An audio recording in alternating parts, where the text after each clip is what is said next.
mag.com. So check that out when you have some time. All right, we are doing a special Friday edition of the CEO Spotlight.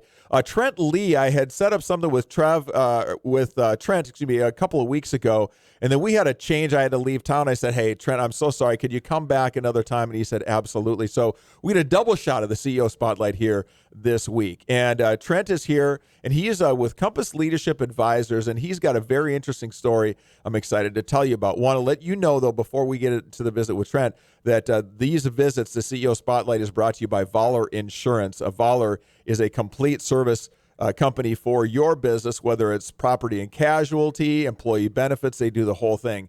Vaaler.com is their website, the sponsor of the CEO Spotlight. Trent, thanks for coming in, man. Great to see you. Super excited to be here.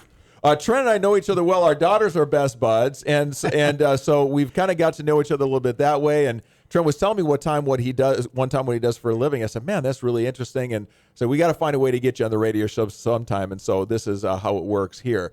Trent, tell us a little bit, first of all, as a business consultant, what kinds of things do you help business owners, executives, C-suite folks? What do you help them with? Yeah, quite simply, we're how do we help business owners get what they want out of their business? It sounds really simplistic, but when we look at the challenges that business owners have, there's really 4 key things that everybody will tell.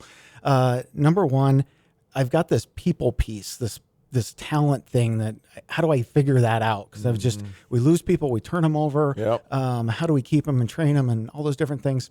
And number 2, when I'm running a business, it gets complicated.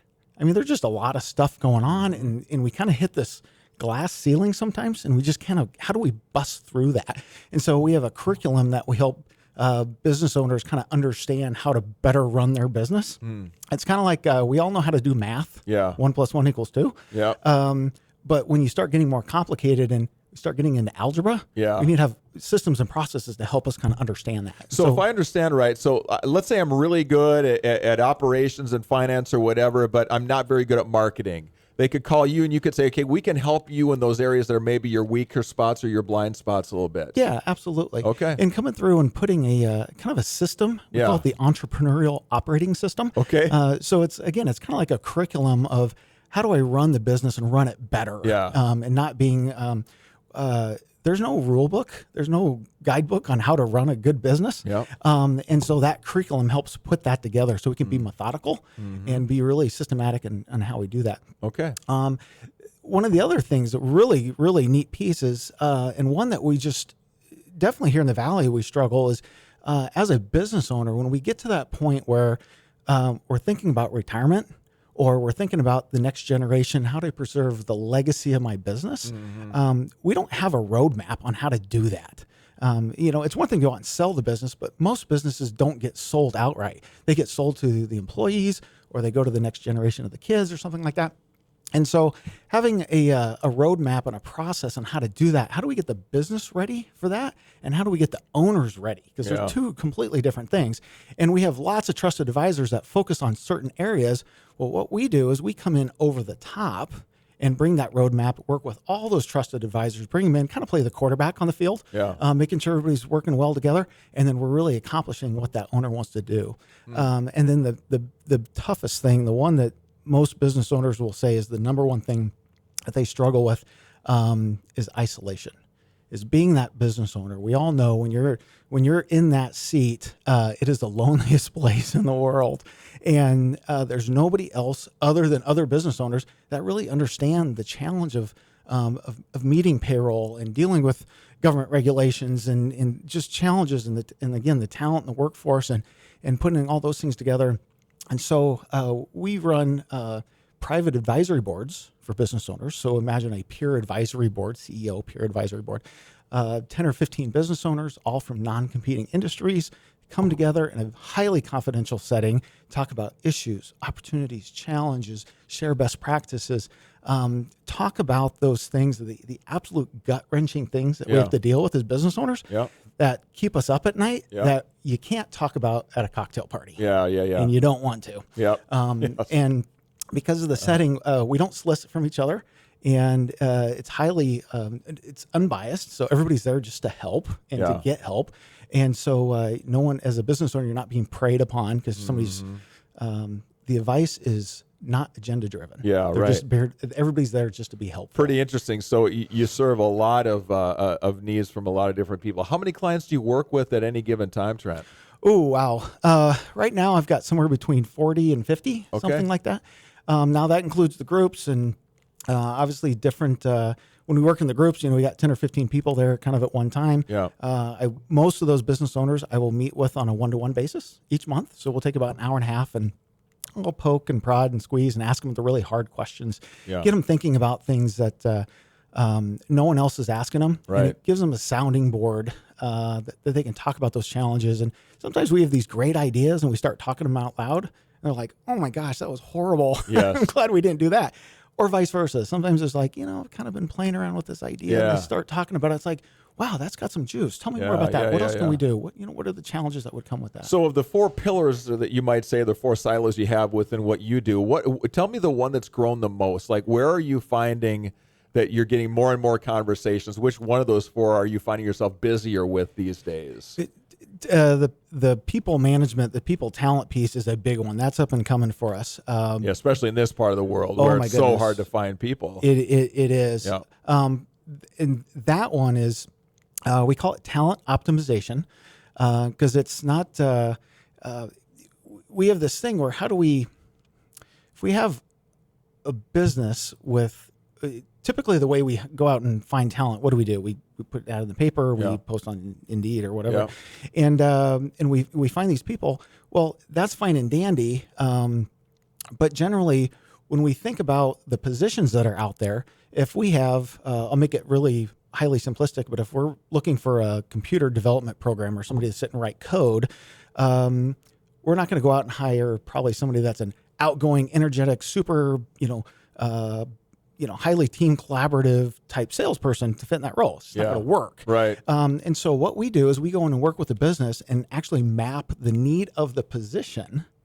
And then we go through, use assessment tools to identify when we're interviewing people, or we have the people with the right behavioral characteristics Yeah. that will match directly into that position. So it's kind of like Moneyball for people. Yeah.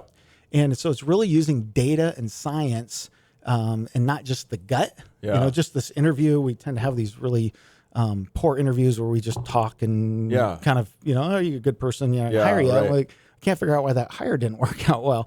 But we really map the position to the person. That way we get this highly, highly statistically validated fit. Yeah. And people stay and we get less turnover. Businesses save a lot of money. Customers are happier because people are staying longer. Yeah. We have this, everybody kind of knocks on the millennials a little bit.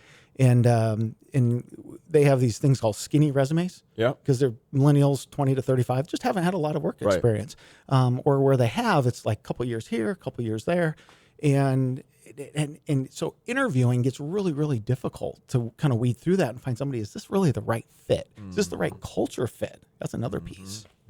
Interesting. So tell me, and this is going to be a tough question, so I'm going to give you the question, then I'm going to stumble around a little bit and give you time to think about it. Tell me about the biggest mistake or one of the biggest mistakes that you think business people make just in their day-to-day job running the companies that they run. Maybe it's an operations thing. Maybe it's a marketing thing. Maybe it's just general awareness of you don't know what your team members are going through. But tell me about a mistake that business owners or those who lead companies commonly make that you hear time and time again. We are successful by accident. So when I say that is, we have lots and lots of very successful businesses, especially here in the Valley. I mean, we're really, really fortunate there. But behind closed doors, when we're talking with owners, a lot of them are like, Trent, if I actually had to start another business, I don't know if it'd be as successful. And so I don't know if the business is just, did we get lucky or is it because of what we actually physically did? And that's where we start getting really scared because there's things we know and there's things we don't know. Yeah. And there's things we don't know that we don't know. Yeah, right. And that's the really scary spot. Yeah. And so so to answer that kind of vague question in a vague answer, it's that fuzzy piece on the outside that we just don't know what we don't know. And that's horrifying because it's like we've got these blinders on. And if we don't have a way to peel those blinders back, we're kind of living in this world, and then all of a sudden things creep up on us, and we didn't see them coming. It's kind of like driving at night in the woods with no headlights. Yeah, right. Not a great place to be. For me, I think one of the things that when I leave this place each day, I say, Lord, save us from what I did today, because you made some mistakes. One of the areas that scares me to death is compliance, because you think you're doing the right thing, but if I went to a lawyer for an answer every time I had a question, I wouldn't have any money left. So you do your research online, you try to figure it out, you ask other people in the industry what they have done. Do you hear that often? Yeah, and actually, I'll kind of pivot that a little bit. One of the areas specific to that is there something I did wrong? When we look at that business legacy thing, when it's time to kind of sell the business, I want to retire. How do I get the business ready so there's this amount of transferable value in the business that we can transfer to the next group, whoever that might be. We have this thing called a tax code, and it just hammers us as small business owners, and it's just horrible. So when we get to that transition period, oftentimes what I'll hear, and this is the biggest mistake, and I cringe because if anybody's going to do this, stop, please call me, call your accountant, talk through it. But we go through this process that, hey, Steve, I want to sell you my business. Steve's like, yeah, you're great. We're going to do it. Okay. So you buy the business. Let's say we'll sell it for $100,000. I'll sell you my business. You don't have any cash though. So you got to go out and get a loan.